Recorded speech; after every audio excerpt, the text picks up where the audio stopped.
To everyone who clicked on this video today, I want to ask you something first. Is there something you find hard to believe right now? Because you cannot see it, because there is no proof, because everyone around you says it makes no sense. Or maybe you are praying while half of you is still doubting. I know what that doubt feels like. I did not believe in God. I did not believe in Our Lady. I mocked the stories coming out of Fatima. And then I went there to prove it myself, to prove it was a lie. It was October 13th, 1917. I am going to tell you what I saw that day. Please stay until the end. This story is for you. My name is Aníbal de Almeida. I worked as a journalist for a newspaper in Lisbon called O Século. At the time, it was one of the most influential papers in Portugal. In 1917, Portugal was passing through a time of great upheaval. A revolution had toppled the monarchy just a few years before. A new republic had taken its place. The government was strongly anti-clerical. Monasteries had been dissolved. Priests were forbidden from wearing their habits in public. Religion was a relic of an old world, a superstition. I was a son of that age.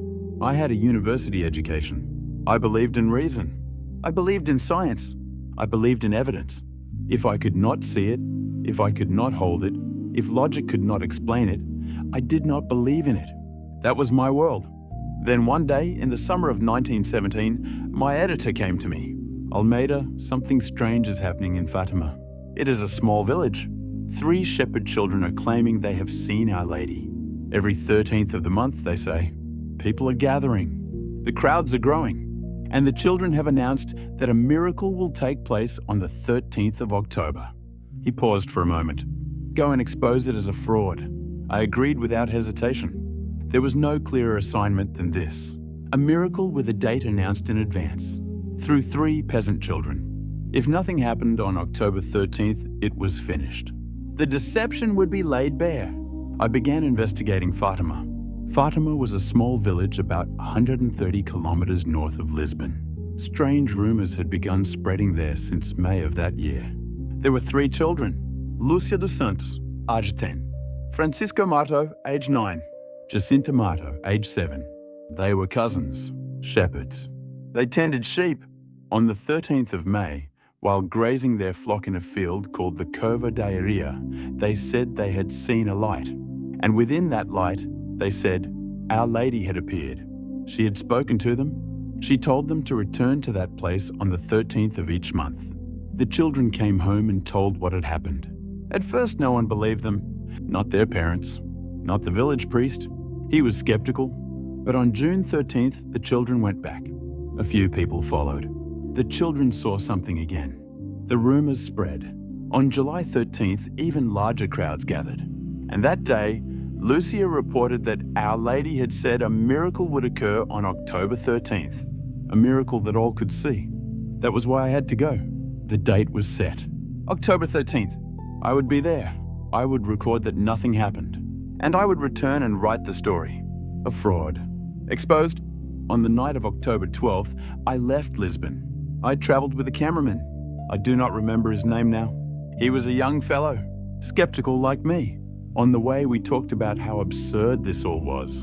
A miracle announced in advance. By children. In a village in the countryside. We took a train, then a horse cart, and walked the final stretch on foot. It was the morning of October 13th. On the road into Fatima, I stopped for the first time. People walking toward the field. People coming from the other direction. People walking alongside us.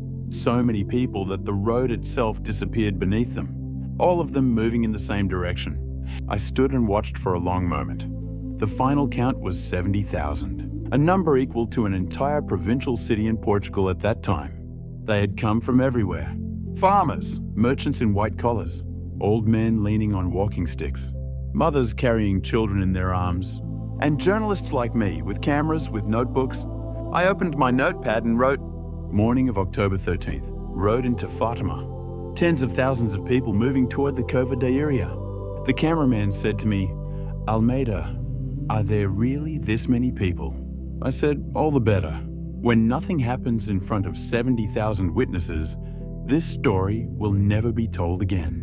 We arrived at the field. It had been raining since morning. October rain in Portugal is cold. It was not a drizzle. It came down properly. People stood in it.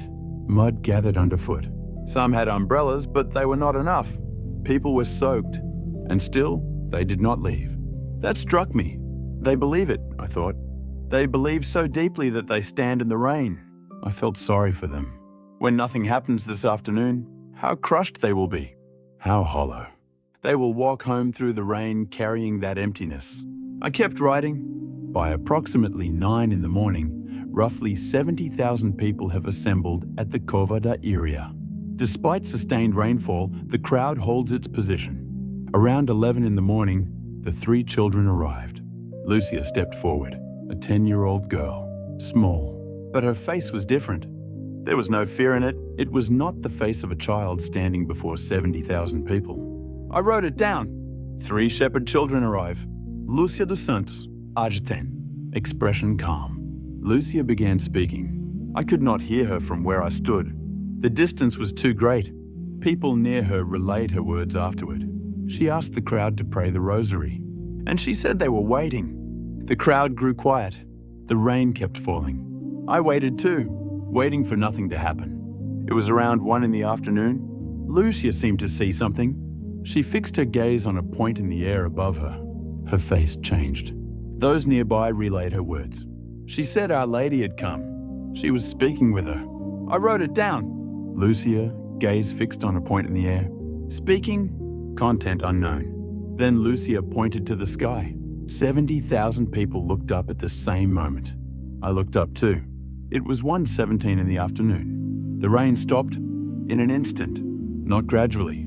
It simply stopped, and the clouds began to part. They opened like curtains being drawn apart. Through the gap, the sun appeared. But something was wrong. I looked directly at the sun. I was a journalist. I did not turn away.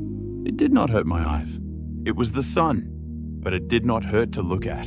It looked like a dull silver disc, like looking at the moon. But it was not the moon. It was midday. It had appeared as the clouds parted. I wrote in my notepad, clouds clearing, sun visible. Can be observed with the naked eye directly. Light appears diminished, and then it happened. The sun began to move. I still struggle to explain that moment. No word I choose is quite right. Move is the closest word, but it is not enough. It rotated. The silver disc in the sky began spinning rapidly. Like a top, but not like any top. As it spun, it threw out light. Red light, then yellow, then blue, then green. Colors pouring out in every direction. That light washed over the field. The trees changed color. People's faces changed color. A white dress turned red, then yellow, then blue. I looked at the cameraman. He was gripping my arm. Almeida, what is this? He kept repeating it. What is this? I could not answer.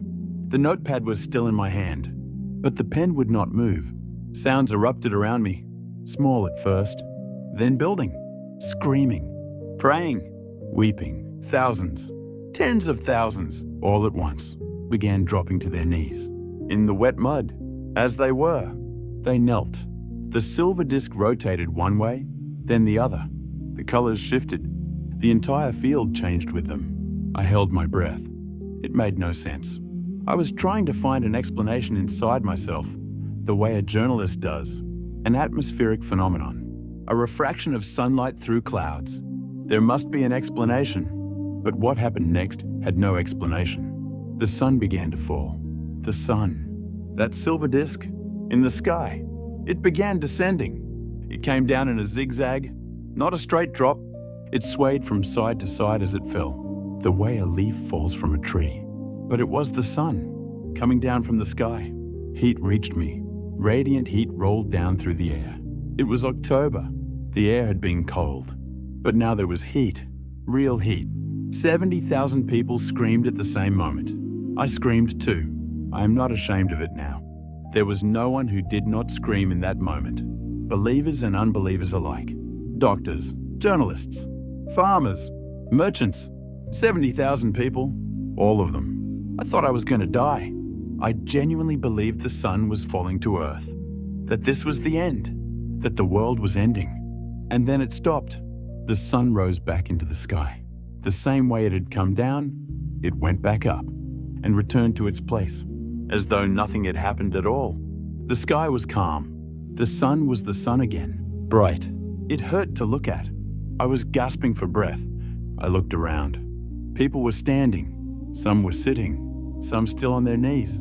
People were weeping. People were praying. People had gone silent. I had gone silent too. The notepad slipped from my hand. It fell into the mud. I could not pick it up. Not for a long time. Then I noticed something strange. My clothes had changed. I had been in the rain since morning. I had stood in it for hours. My clothes were soaked through. Heavy. There was water in my shoes. That was simply the state of things. But my clothes were dry, completely, as though I had never been rained on at all. Light. My shoes were dry inside. The mud beneath me had hardened. I looked down at my clothes. I pressed my hand against them. Dry. I looked around. The people near me were doing the same thing, looking down at their clothes, pressing their hands against them. 70,000 people. Dry. I picked the notepad up from the mud. It had been wet. Now it was dry. There was mud on the cover, but the paper was dry. The ink had not run. The cameraman came and stood beside me. He said nothing. He simply stood there. I said nothing either. We stood like that for a long time. Around us, people slowly began to move. They started walking home, but there was no noise. They were quiet. I had never seen so many people move so quietly. I moved too. The road back to Lisbon was long. The cameraman and I barely spoke. On the train, I watched the window. The October fields of Portugal passed by. Inside my head, I was repeating the same questions. What did I see? Was it real? Did 70,000 people see the same thing? Were the clothes really dry? Is that possible? I kept searching for an explanation. An atmospheric event. Perhaps unusual conditions in the October air refracted the light of the sun in a particular way. But does that produce a spinning disk? Does it throw out colored light in every direction? Does it descend and then ascend? Mass hallucination. When large numbers of people share a belief, they can collectively experience the same vision.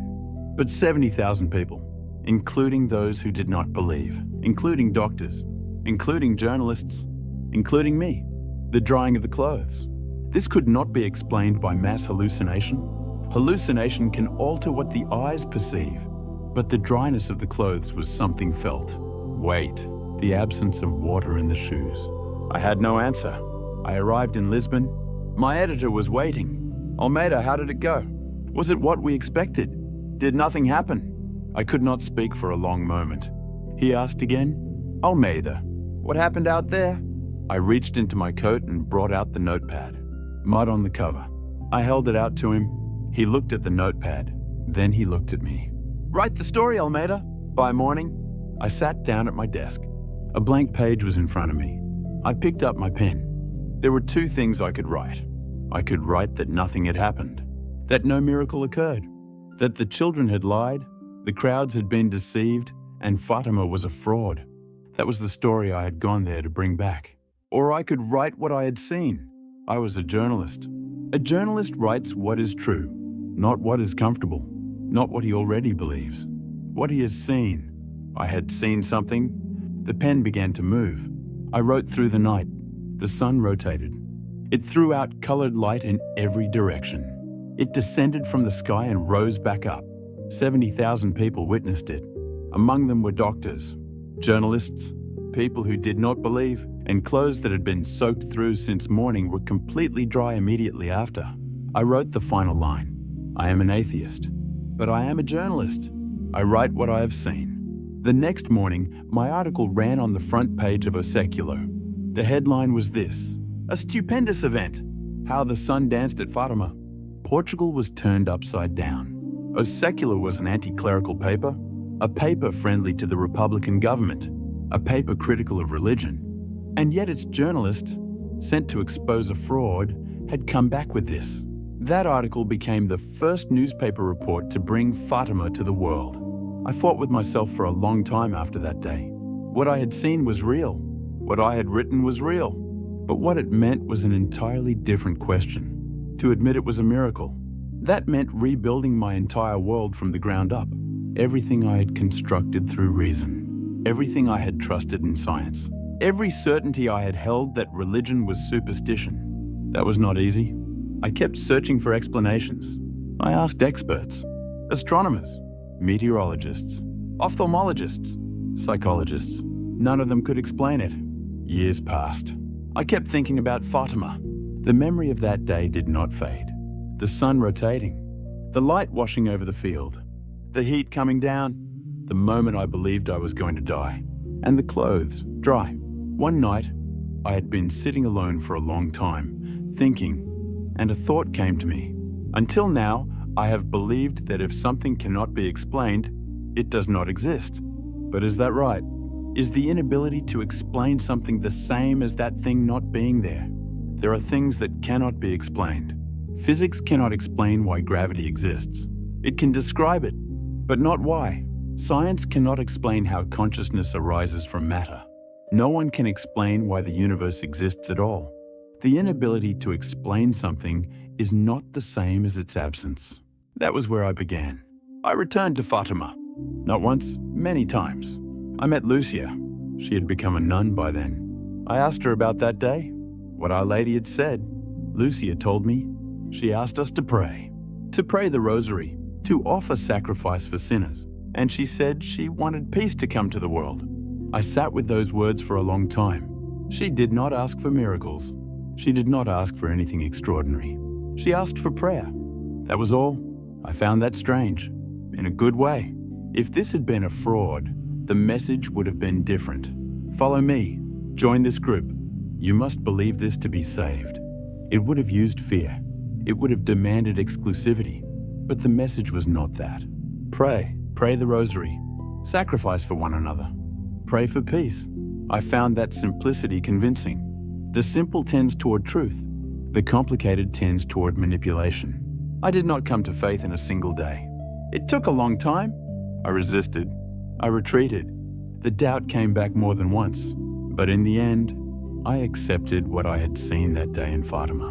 I became a believer, an atheist journalist. There is a reason I am telling you this story today. Some of you are carrying something you find hard to believe right now. You have been praying and nothing seems to change. You have been waiting a long time and the answer has not come. The pain has not healed. The person has not returned. The situation has not shifted. And yet you are still holding the Rosary, half in doubt. I know that place. I went to Fatima with doubt. I went with the certainty that I was going to expose a lie. But I saw something. The one thing I want to leave with you today is this. The inability to explain something is not the same as it not being there. The fact that an answer is not visible does not mean there is no answer. The fact that a change cannot be felt does not mean no change is taking place.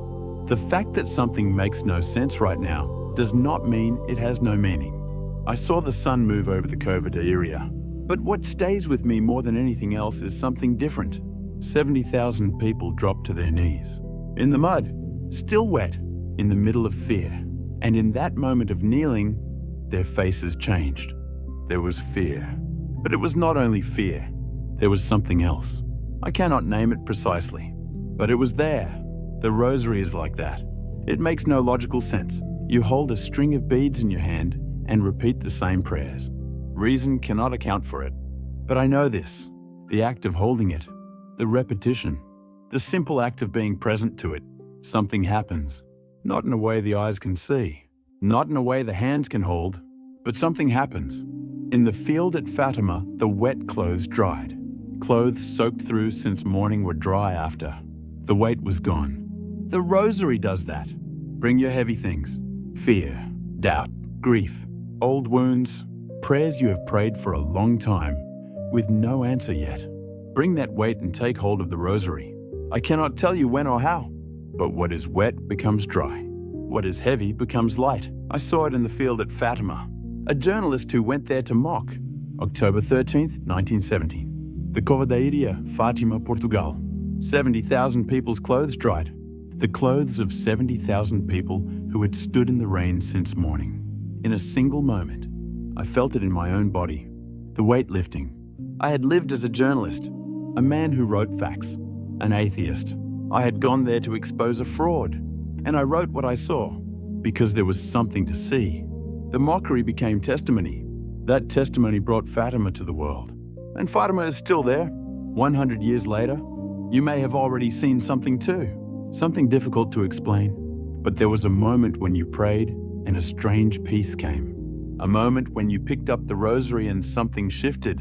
A moment when you did not understand how, but a door opened. A moment when you felt certain you were alone, and then somehow knew you were not. That is evidence. The inability to explain something is not the same as it not being there. Please leave your name in the comments today. Write your prayer intention. If there is something you are finding hard to believe right now, write it. If you are carrying something heavy right now, write it. The brothers and sisters watching this around the world, and I with them, will pray the rosary for you. The hand that holds the rosary has not been turned away. A journalist who went to mock dropped his notepad into the wet mud and wrote what he saw, because the weight had lifted from his shoulders. Tonight, the same will be true for you. You are not alone. May the intercession of Our Lady of Fatima and the peace of the Lord be with you. Amen.